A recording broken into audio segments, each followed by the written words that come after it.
Most people think money is a math problem. Earn more, spend less, invest the difference. But if money was really just math, more people would be wealthy. The truth is harder. Money is not a number. Money is behavior, and behavior is governed by psychology. That's why two people can earn the same salary and live in completely different realities. One builds stability in silence. The other stays trapped in pressure, impulse, and appearance. Tonight, we're not talking about budgets. We're talking about the invisible forces that decide who becomes wealthy and who stays stuck, even when they work hard. And near the end, I'll show you the quiet habit that separates people who touch money from people who keep it. Welcome to Daytime Luxe, where we study quiet wealth and the private systems behind it. In this video, you'll learn why the brain resists wealth, why most people leak money emotionally, why the wealthy treat identity like an asset, and how rich people think about risk differently. This is not motivational, it's structural. Part 1. Money is an identity, not a goal. The first psychology of money is simple. People don't act according to what they want, they act according to who they believe they are. If someone believes they're bad with money, they will unconsciously prove it. If someone believes wealth is for other people, they will create reasons it can't work, because the mind protects identity more than it protects logic. This is why some people get a raise and their expenses rise at the same speed. Not because they're foolish, but because their identity cannot tolerate the new reality. The wealthy understand something most people never learn. Your financial life is a mirror, not a scoreboard. So the first question isn't, how do I make more money? The first question is, what identity would naturally keep money? The most expensive sentence in the world is this: that's just how I am. I'm not disciplined. I'm not consistent. I'm not good with numbers. I'm an impulsive spender. I deserve little treats. Every time you repeat an identity, your behavior obeys it. Wealthy people treat identity like design. They choose it carefully, because identity produces habits, and habits produce outcomes. Quiet wealth begins when you stop asking, "What do I feel like doing?" and start asking, "What would the person I'm becoming do next?" Part 2. The brain hates delayed rewards. Your brain was not built for wealth. It was built for survival. And survival prefers immediate rewards. Food now, safety now, pleasure now. Wealth requires the opposite: delayed rewards, patience, consistency, boredom.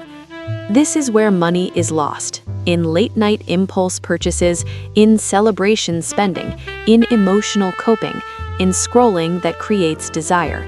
Most people don't spend money. They spend dopamine. They pay to feel something: relief, status, escape, control, pleasure. So here's the real question. When you spend, what emotion are you buying? Because once you understand that, you'll see why wealthy people look disciplined. They're not simply disciplined, they've built emotional alternatives. There's an addiction more expensive than gambling: status. Status spending is dangerous because it feels productive. It looks like success, but it's often disguised insecurity. When someone feels behind, they try to buy proof. Proof to friends, proof to family, proof to strangers. But wealth doesn't come from proof, it comes from position. If you need to look rich, you're paying twice: once with money and once with your future.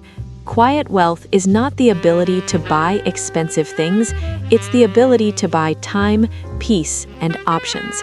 And options are invisible. Part 3. Rich people think in systems, not goals. Most people approach money like a wish. I want to be rich. I want to save. I want to invest. But goals do not create wealth. Systems create wealth. A system is what happens when you're tired, emotional, and busy. Motivation disappears. Systems remain. Wealthy people build automatic structures, automatic transfers, fixed investment dates, separate accounts for separate purposes, rules for spending, rules for risk, rules for saying no. They don't rely on discipline, they rely on architecture, because when your system is strong, your mood becomes irrelevant. Here's a quiet framework many wealthy people follow, even if they never explain it publicly. Not one account, not two, three. A life account for bills and responsibilities, a freedom account for savings that create peace. This account is not touched for emotions, and a future account for investing and long-term growth. The psychology matters. If everything is in one place, your brain treats it as one pool, and one pool gets emotionally drained.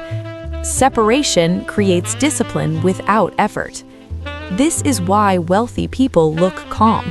Their money is not constantly negotiating with itself. Part 4. Risk, why the poor fear it and the rich use it. Most people misunderstand risk. They think the wealthy are fearless. They are not. They are selective. They don't avoid risk. They avoid unpaid risk. Unpaid risk is risk with no upside. Buying things to impress, lending money to unstable people, lifestyle inflation, emotional financial decisions. Paid risk is different. Calculated investments, building businesses, acquiring assets, entering markets with asymmetric upside. Wealth is built by taking risks that are limited on the downside and scalable on the upside. This is why rich people seem lucky. Their risks are structured. One of the fastest ways to destroy wealth is emotional generosity without boundaries. Helping people is noble. Rescuing people becomes a lifestyle. Some people don't want solutions. They want relief. And relief is expensive. Wealthy people learn a difficult lesson. Your bank account cannot be the place where other people's chaos is stored. Quiet wealth requires the ability to say, "I love you, but I will not finance this pattern." This is not cold, it's survival. Because if you become everyone's emergency fund, you never build your future. Part 5. Environment, the quiet force that decides everything. Most people blame lack of information, but we live in the information age. The real problem is environment. Your environment shapes your spending norms, ambition, standards, patience, and self-control.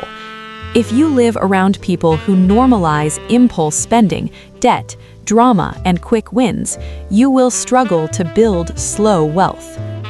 Wealthy people curate environments like they curate portfolios. They protect their mental space. They avoid noisy people. They choose calm, because calm is where systems survive. Imagine your mind has a temperature setting, a wealth thermostat. If you're used to having little, abundance feels unfamiliar, even threatening.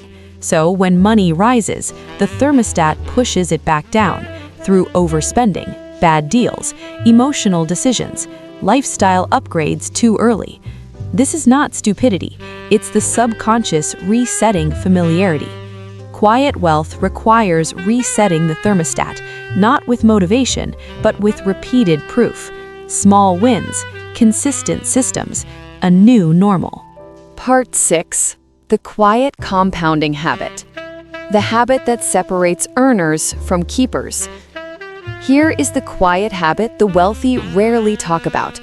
They review money more than they chase it. Most people chase money, but never look at it closely. The wealthy look weekly, sometimes daily, not with anxiety, with calm observation. They ask, what am I spending to feel? What moved the needle? What decision created regret? What can be automated? What can be removed? What is my next quiet improvement? This creates compounding. Because wealth is not one big move. Wealth is 100 small corrections that happen quietly. A weekly review turns your financial life into a living system. If you want to do weekly reviews, I linked a few minimalist finance journals and planners in the description. Nothing flashy, just clean tools. The psychology of making money is not about greed. It's about control.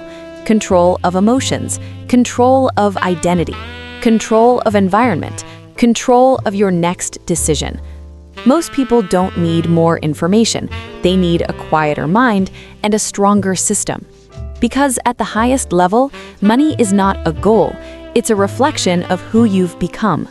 If you enjoyed this calm deep dive, you'll like the next one, where we explore the private habits of invisible wealth.